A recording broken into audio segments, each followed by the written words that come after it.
ሰው ተሰባሪ ነው፣ ሰው ተሰናካይ ነው፣ ሰው ወዳቂ ነው። ጽኑ እግዚአብሔር ነው። ሩጫቸውን የጨረሱና እሱን የመሰሉ ቅዱሳንን ግን እንከተላቸዋለን። አሁን ለዚህች ሰው ተብሎ ያ ጻድቅ ሰው ታሰረ። በኋላ እግዚአብሔር አልተወውም። ከእስር ቤት ውስጥ እያለ ደግሞ ህልም የመፍታት ጸጋን ሰጠው እግዚአብሔር። እስር ቤት ሊያወጣው ሲፈልግ ማለት ነው። ነገር ሁሉ ለበጎ ነው የሚባለው ለዚያ ነው። ነገር ሁሉ ለበጎ ነው። እስኪ በሉ አንድ ጊዜ ምመነ ነገር ሁሉ ለምንድን ነው? ለበጎ ነው። መታሰርም መጨነቅም ሰዎች ሁሉ ተሰብስበው ውሸታም መሆናቸው ግድ የለም፣ መልካም ነው። 11 ወንድሞች ነበሩ። 11ዱም ጨካኞች፣ 11ዱም ውሸታሞች፣ 11ዱም ደግሞ አሳልፈው የሚሰጡ ናቸው። ኢትዮጵያ ውስጥ 110 ሚሊዮን ህዝብ ካለ 110 ሚሊዮን 109 ሚሊዮን 999 ሺህ ሰው ውሸታም ሆኖ አንድ ሰው ቢተርፍ እንኳን ይሄም ቢሆን ለበጎ ነው። ይሄም ቢሆን ለበጎ ነው። እግዚአብሔር በአንድ ሰው መፍትሄ ስለሚያመጣ ማለት ነው። አሁን ሰው በጣም የጨካኞችና የክፉ ሰዎች መብዛት እያስጨነቀው ነው። ብዙውን ሰው አለቀልን ብሎ ወደ መወሰንም እየደረሰ ነው። አንዳንድ ሰው ከዚህ በኋላማ ምን ቀረን እያለ ነው። እግዚአብሔር ሁሉም ክዶ አንድ ሰው ቢቀርም በዚያ መፍትሄ የማምጣት ኃይል ያለው አምላክ ነው እግዚአብሔር። ወንድሞቹ ሁሉ ሸጡት። ከዚያ ደግሞ የተሰደደበት ሀገርም ደግሞ እስራት። አንዳንድ ጊዜ መከራ ሲደራረብ እግዚአብሔር የሌለ ይመስላል። ሊቃውንት ይላሉ ደመና ሲበዛ ፀሐይ የሌለ ይመስላል፣ ውሸት ሲበዛ እውነት የሌለ ይመስላል፣ መከራ ሲበዛ እግዚአብሔር የሌለ ይመስላል ይላሉ። ግን ደመናውን ነፋስ መበተኑ አይቀርም፣ የውሸት ብዛትም በእውነት መበተኑ አይቀርም። ጊዜ የሰጣቸው ሰዎችም በጊዜ መሰናከላቸው አይቀሩም። ጨካይ ሰዎችም ለነሱም ጨካይ መውረዱ አይቀርም። ባለጸጎችም መደየታቸው አይቀሩም። ሁሉም ይረሳል። ለደስታም የማብቂያ ጊዜ አለው፣ ለሐዘንም የማብቂያ ጊዜ አለው። እዚያ እስር ቤት ውስጥ እንዳለ እግዚአብሔር የህልም ጸጋ ሰጠው። ህልም ፈታ። ይኸው እንግዲህ እንደምታውቁት ንጉሱ 7 የወፈሩ ላሞች በህልሙ አየ። 7 የከሱ ላሞች ደግሞ መጥተው የወፈሩትን ላሞች ሲውጧቸው አየ። ማን ይፍታለት? ኧረ አንድ ህልም የሚፈታ ባሪያ ያለ ከኢየሩሳሌም ተገዝቶ ይመጣ፣ እስኪ ና በሉት። አንተ ህልሜን የምትተረጉምልኝ አለው። ንጉሥ ህልም የሚተረጉም እግዚአብሔር የገለጠለት ነው አለው። መጀመሪያ ሃይማኖቱን ሰበከ። አሁን የፈታለው ጸጋ አለኝ አላለም።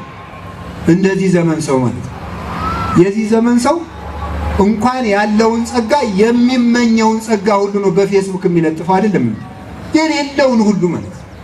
አሁን እናንተ እኔ ይገርመኛል፣ ሰው ገዳም ሂዶ አቡነ ዘበሰማያት ከመድገሙ በፊት ፎቶ ተነስቶ በፌስቡክ መለጠፍ ይቀናል። እንዲሁ እኮ ግርም እኮ ነው የሚያደርገኝ እኮ ነው። እውነቴን እኮ ነው።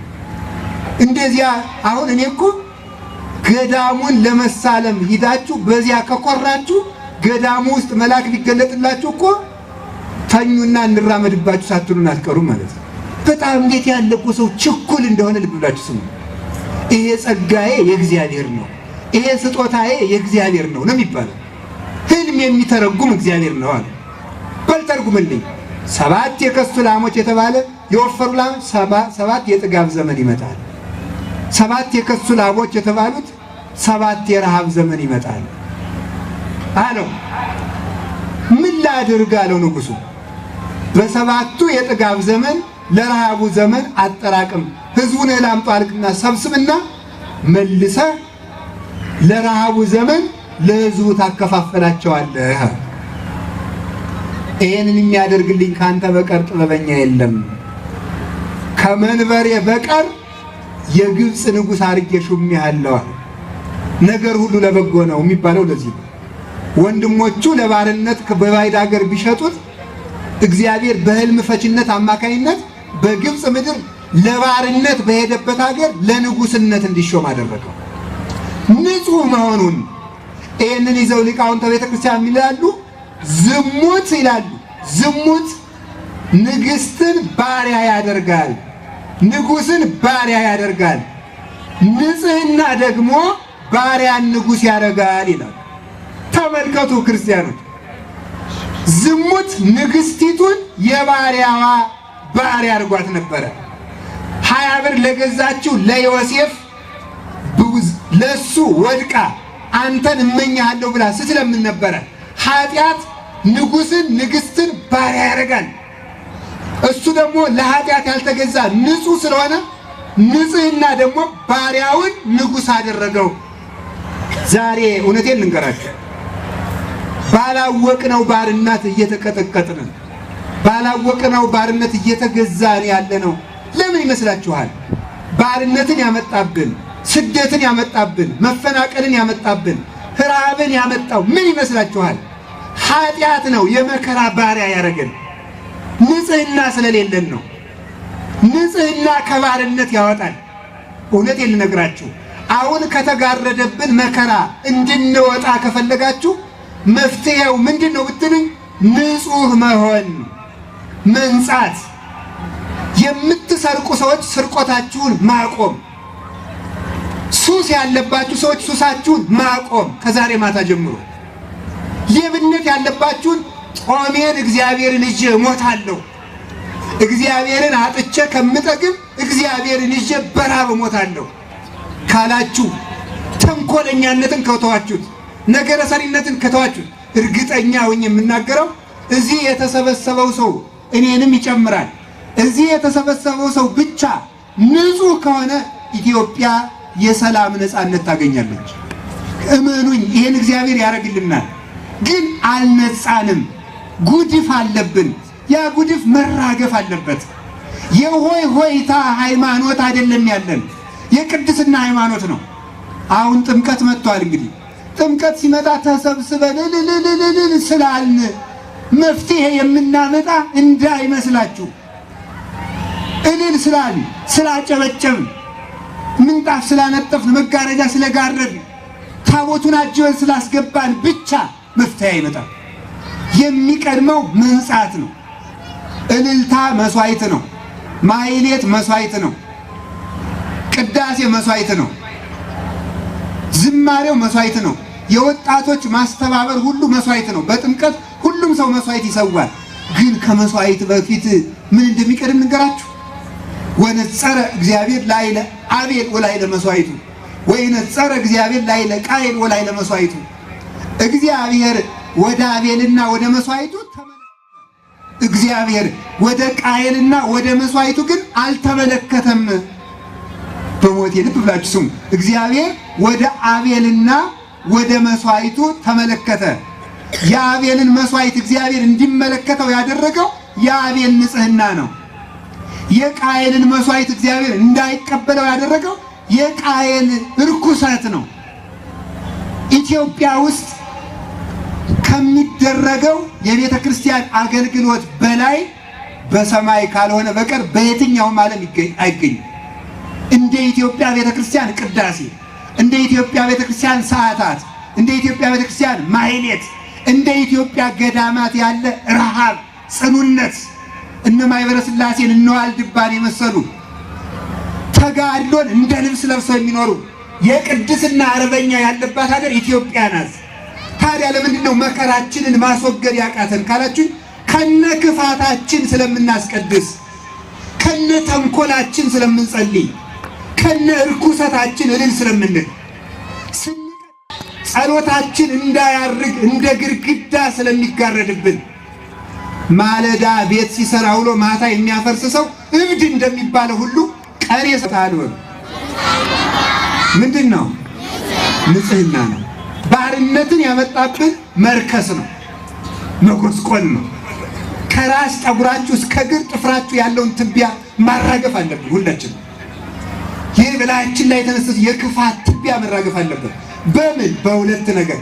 አንደኛ ክፋቱን ማቆም፣ ሁለተኛ ደግሞ እስካሁን የሰራነውን መናዘዝ። እስኪ አሁን እንግዲህ የምትወዱኝ ከሆነ መቼስ እንደ ምንኩስና የምታከብሩኝ ከሆነ አንድ ነገር ላዝዛችሁ። ትታዛላችሁ? እሺ ከታዛችሁን እጃችሁን አውጡልኝ። በጣም ጥሩ። መስቀል አድርጉበት፣ የፖለቲካ እንዳይመስል። አማቱ እንደዚህ አመሳቅሉ። አዎ ትታዘዛላችሁ? እሺ በሉ። እግዚአብሔር እሺ ብሎ ጸሎታችሁን ይቀበላችሁ። አውርዱና ትእዛዙን ልንገራችሁ። የምናደርገው ምንድነው? ሁለት ትእዛዝ ነው የምትታዘዙ። አንደኛው ትእዛዝ እስከ ዛሬ ስትሰሩት የነበረውን ኃጢአት ዛሬ ማታ ሄዳችሁ በወረቀት ጽፋችሁ ያንን ከዚህ በኋላ እንዳትደግሙ። እሺ በሉ። እሰርቃለሁ፣ እንዲህ አድርጊያለሁ ብላ ባሉ ከዚች በኋላ ጫት የሚቅም ካለ፣ ሲጋራ የሚያጤስ ካለ፣ የሚሰክር ካለ፣ የሚሳደብ ካለ፣ ጊዜውን ያላገባብ የሚያሳልፍ ካለ፣ የሚዘፍን ካለ፣ ሞባይላችሁ ውስጥ ዘፈን ካለው ዛሬ ማታ ማጥፋት አለባችሁ። እንደዚህ አልታደርጉ። እሺ ነው እምቢ ነው የምትሉ? በጣም ጥሩ። ነገም ከጥምቀት አዘፍኑ። እሺ ነው እምቢ ነው? አዎ። መዝፈን አይቻልም፣ መስከር አይቻልም። እሺ ነው እምቢ ነው? በጣም ግሩም ነው። ከዚህ በኋላ መጣላት አይቻልም። እውነት አሰብ። እሺ በጣም ጥሩ ነው። ሌላ ሁለተኛው ትእዛዝ ደግሞ ነገ ጧት አዘዞ ውስጥ ባሉት አብያተ ክርስቲያናት ሁላችሁም ሄዳችሁ እንድትናዘዙ። እሺ ነው እምቢ ነው የምትሉት? እናንተ ሰዎች ማምላክን በእግዚአብሔር እንዳትቀልዱ። እኔ መስቀል ይዤ ነው ቃል ያስገባኋችሁ፣ ቀልድ አይደለም። ከነገ ጧት ጀምረን ነገ ጧት እዚህ ውስጥ ይሄንን ድምፅ የሰማ ሰው ሁሉ ነገ ጧት በየደብሩ እየሄዳችሁ ቄስ ፈልጋችሁ ንስሐ ሳትገቡ እንዳታድሩ አዝዣለሁ። እኔ እግዚአብሔር አዞኛል በሉ። እውነቴን ነው የምነግራችሁ። እውነት አሰብ።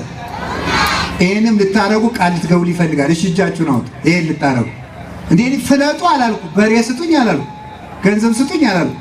እመቤታችን ትስጥልኝ። ዘንድሮ በዓሉ አውርዱ፣ እግዚአብሔር ይስጣችሁ። ዘንድሮ በዓሉን እንዴት ደስ ብሎኝ እንደምውል ልቤ ብቻ ነው የሚያውቀው። እናንተ ተናዘዛችሁ ማለት እኮ ይሄ ሁሉ ሰው የ40 ቀን ሕፃን ሆኖ ጥምቀት ነው አለ ማለት ነው። በዘንድሮ ጥምቀት የኢትዮጵያ ሰላም መጣልን ማለት ነው። ከዚህ በኋላ እርግጠኛ ሆናችሁ ደግሞ እመኑ፣ እኔ ከዚህ በኋላ ክፋቴን አቆማለሁ። እግዚአብሔር ሆይ አንተም የመከራውን ማይበል አቁመው፣ እኔም ተንኮሌን አቆማለሁ። ከዚህ በኋላ አልሳደብም፣ ከዚህ በኋላ አላማም፣ ከዚህ በኋላ የተጣላችሁን ሰዎች እታረቃለሁ። እኔ ከዚህ በኋላ ያንተ መልክ መሆን ነው የምፈልግ ማለት ይጠበቅባቸዋል። እንዲያ ከሆነ ከባርነት እግዚአብሔር ጎትቶ ያወጣናል። እውነተኛ ንጽህና ካለን ምን አለ? ወጽድቅን ታግዕዘክሙ።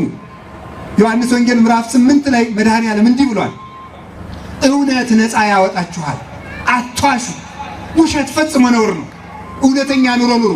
እውነት ካለ ነፃ ያወጣችኋል። ሁላችንም እግዚአብሔር ነፃ ያውጣን።